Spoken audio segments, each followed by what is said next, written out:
Vážení priatelia, na Slovensku nie je verejného činiteľa, ktorý by bol z hľadiska súkromného života a majetkových pomerov tak prelustrovaný, ako som ja.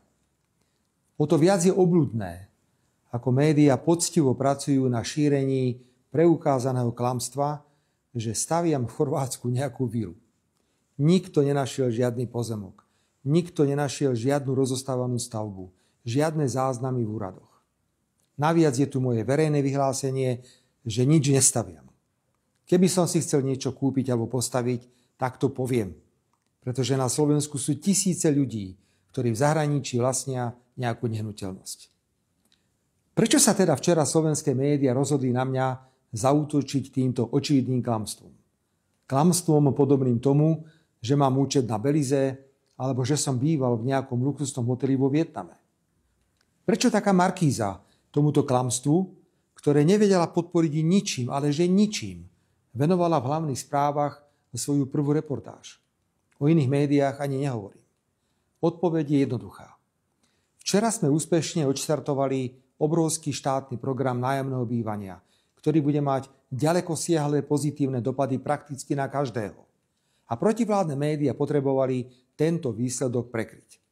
A vôbec im nevadí, že vyzerajú ako idioti. Presne ako tí demokrati, tuším Naď a Grendel, ktorí ma v noci čakali na letisku v Bratislave, na ktorom som mal pristáť na súkromnom lietadle zo Splitu cez Prahu. Ja som nebol ani v Splite, ani v Prahe, ani na letisku v Bratislave. Pozeral som doma televízor. Slovenské protivládne médiá sa dostávajú do ďalšieho štádia zúfalej vojny so Smerom a mojou osobou. Najskôr to bola kritika za každú cenu. Potom klamstvá bez dôvodov. Dnes sú to klamstvá bez dôkazov, aby prekryli nespochybniteľné výsledky našej roboty.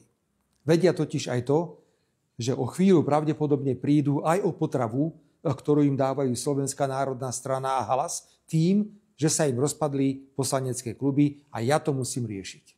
Dobre, milé protivládne médiá.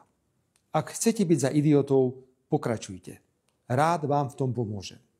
A vôbec mi nebude vadiť, že budete vyzerať ako Igor Matovič, ktorému nechýba nič iné, len kazajka a jednosmerný lístok do psychiatrickej liečebne.